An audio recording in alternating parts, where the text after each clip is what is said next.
Hi hello welcome to Indian knowledge university. ఈరోజు విద్య ఉద్యోగ సమాచారం చూసుకుంటే మనకు చాలా విషయాలు రావడం జరిగింది. అదేవిధంగా ఈ వీడియో చూస్తున్న వారు లైక్ చేయడం మాత్రం మర్చిపోద్దు. మీరు చేసే లైక్ వల్ల ఎడ్యుకేషన్ మరియు ఎంప్లాయ్మెంట్కి సంబంధించి ప్రతి ఇన్ఫర్మేషన్ మీకు చేరే ప్రయత్నం జరుగుతుంది.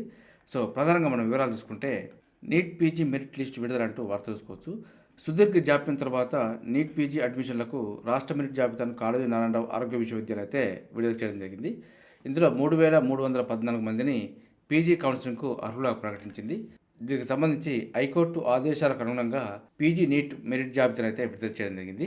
సో ప్రస్తుతం మనకు సుప్రీం తీర్పును అనుసరించే ప్రవేశాల ప్రక్రియ ఉంటుందంటూ కూడా మనకు పేర్కొనడం జరిగింది. సో దీనికైతే 3,314 మంది అర్హత సాధించడం జరిగింది. నీట్ పీజీ అడ్మిషన్లకు సంబంధించి హైకోర్టు ఆదేశాలకు అనుగుణంగా మెరిట్ లిస్టు విడుదల చేశాం. సుప్రీంకోర్టు తీర్పు వెలువడిన తర్వాత తదనుగుణంగా అడ్మిషన్ల ప్రక్రియ కొనసాగిస్తామంటూ పేర్కొనడం జరిగింది. అదేవిధంగా టెట్ అభ్యర్థులు మెహందీ వేసుకురావద్దు.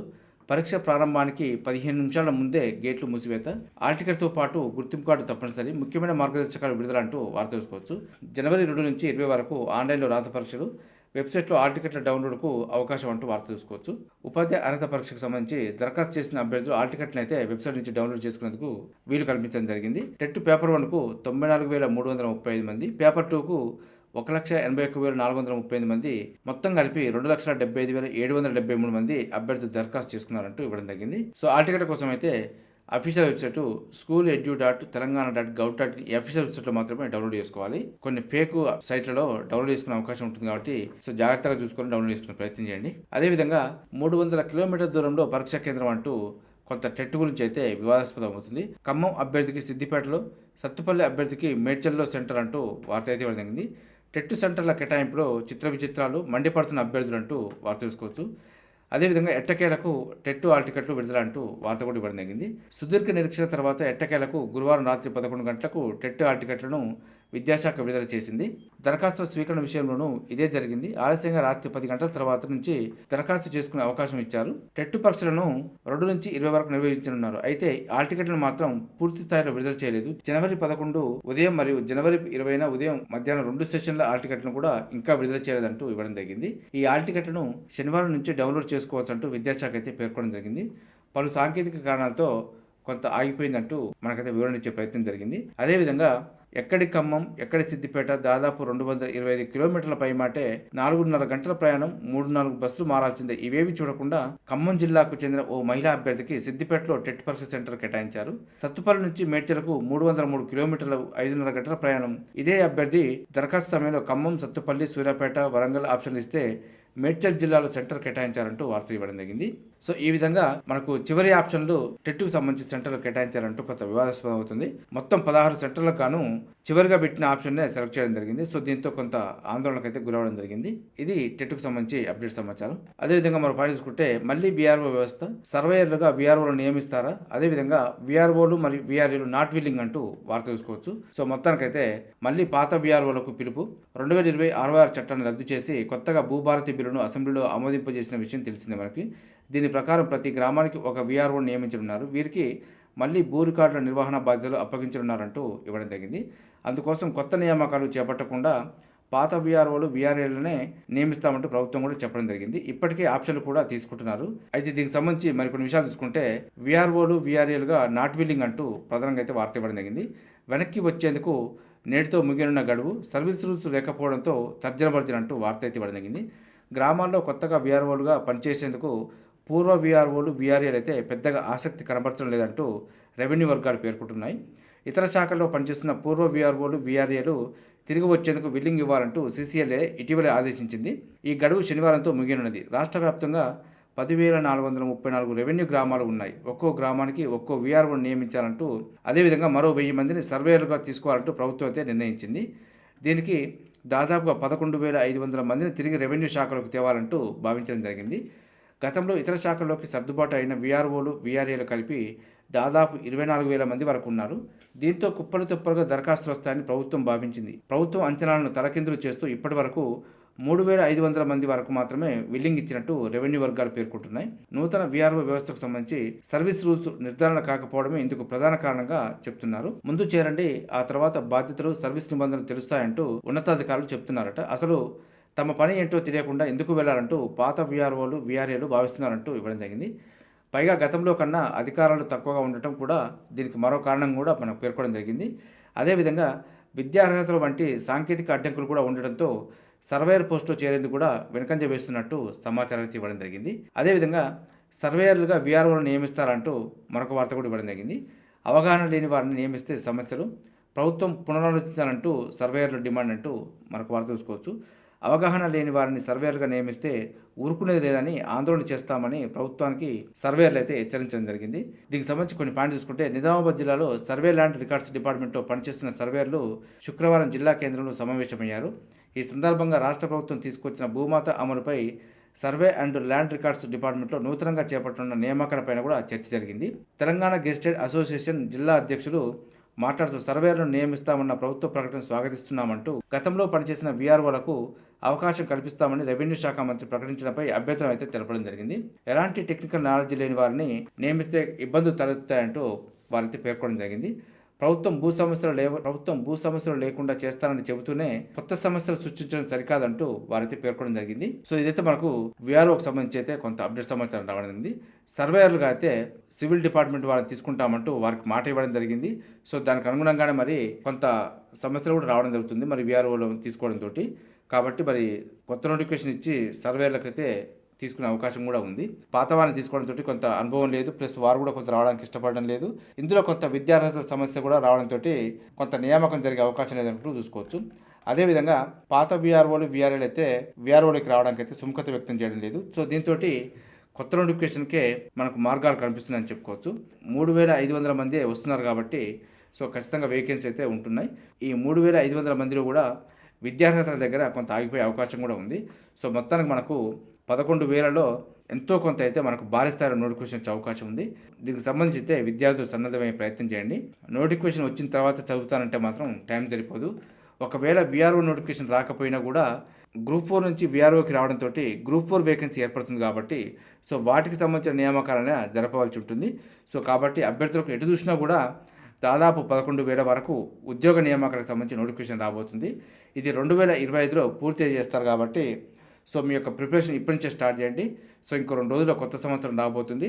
సో కొత్త ప్రణాళికలతోటి మీరు విజయం సాధించే దిశగా ప్రణాళికలు చేసుకునే ప్రయత్నం చేయండి. అదేవిధంగా మరికొన్ని పాయింట్ చూసుకుంటే, స్కూళ్ళ ఫీజులకు చెక్ అంటూ మరొక వార్త చూసుకోవచ్చు. రాష్ట్రంలో కేటగిరీల వారీగా ప్రైవేటు స్కూళ్ల విభజనకు అవకాశం, స్కూళ్లపై విద్యాశాఖకు పూర్తి అధికారం, తల్లిదండ్రులు విద్యాశాఖ సిఫార్సు మేరకే ఫీజులు, ఇకపై ఎంఈఓ స్థాయి అధికారి ద్వారా ప్రైవేట్ స్కూళ్ల తనిఖీ, త్వరలో రాష్ట్ర ప్రభుత్వానికి నివేదించనున్న విద్యా కమిషన్ అంటూ వార్త చూసుకోవచ్చు.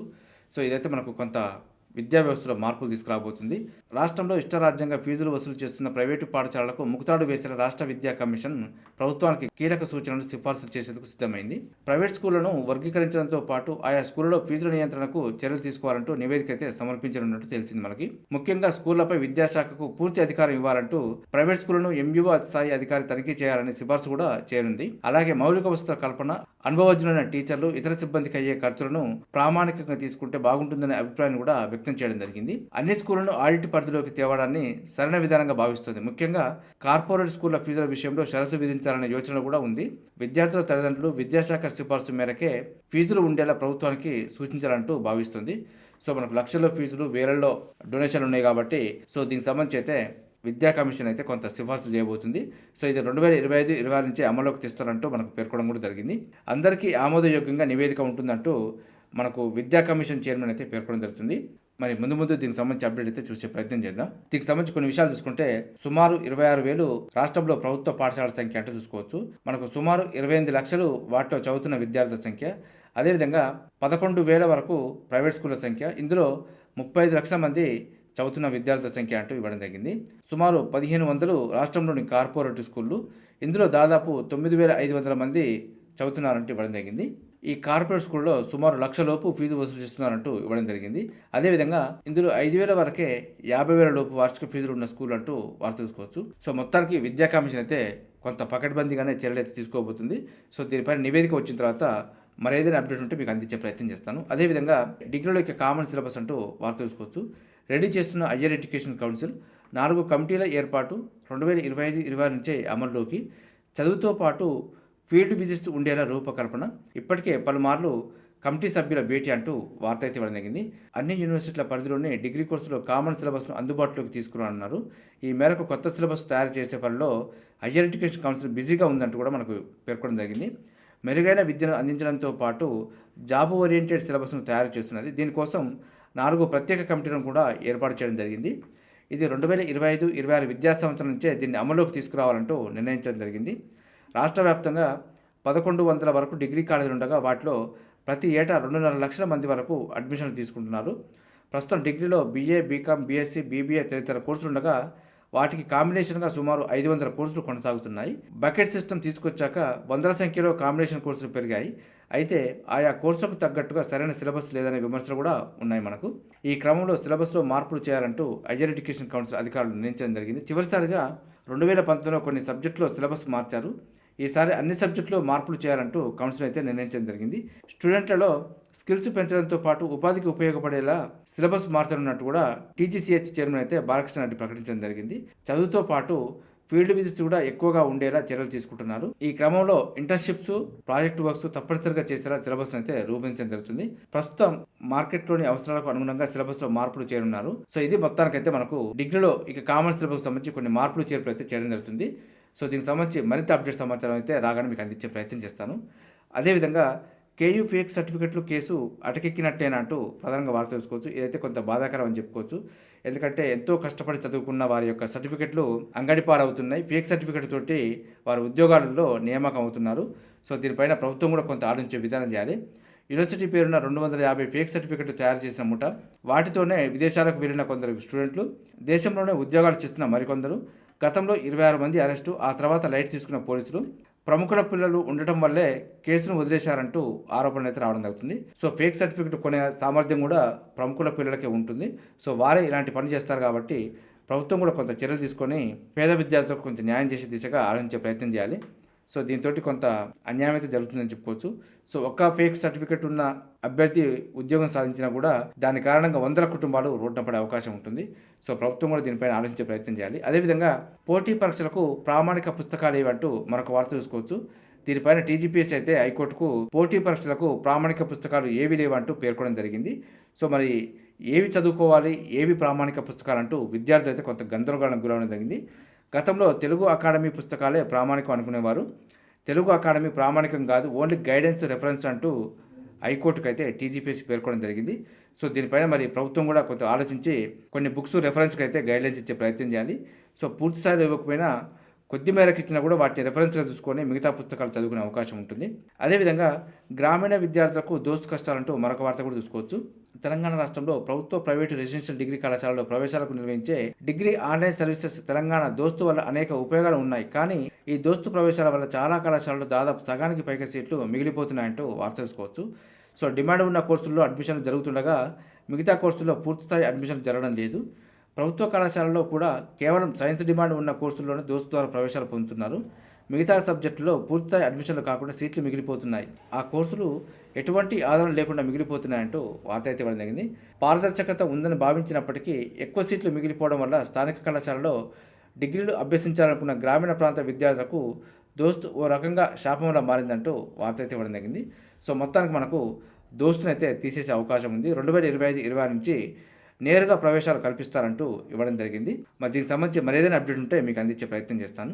అదేవిధంగా సీఏ ఫైనల్లో టాపర్లు మనల్ని అంటూ వార్త చూసుకోవచ్చు.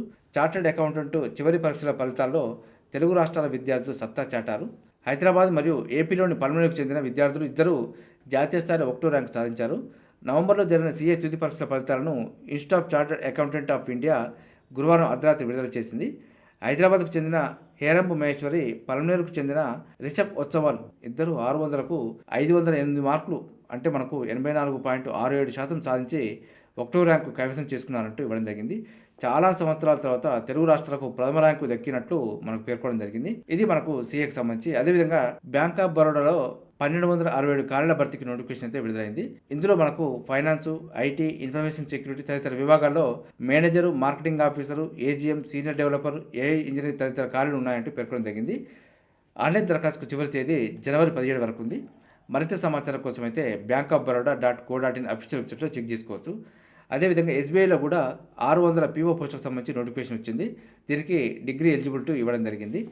ఆన్లైన్ దరఖాస్తుకు చివరి తేదీ జనవరి 16 వరకు ఉంది. మరింత సమాచారం కోసం అయితే ఎస్బీఐ అఫీషియల్ వెబ్సైట్లో చెక్ చేసుకోవచ్చు. చూసారుగా, ఇది ఈరోజు సంబంధించి విద్యా ఉద్యోగ సమాచారం. ఇదే విధంగా మన ఛానల్లో అయితే ప్రతిరోజు మార్నింగ్ రావడం జరుగుతుంది. వీటితో పాటు అడ్మిషన్ నోటిఫికేషన్స్ మరియు రిక్రూట్మెంట్ నోటిఫికేషన్ సంబంధించి కూడా ఎప్పటికప్పుడు అప్డేట్ సమాచారం అయితే మీకు అందించే ప్రయత్నం చేస్తున్నాను. మన ఛానల్ని చూస్తున్న వారు సబ్స్క్రైబ్ చేసుకొని ఫాలో అవుతూ ఉండండి. ఈ వీడియో నచ్చితే లైక్ చేయండి, షేర్ చేయండి. సబ్స్క్రైబ్ చేసుకోవడం మాత్రం మర్చిపోద్దు. Have a nice day.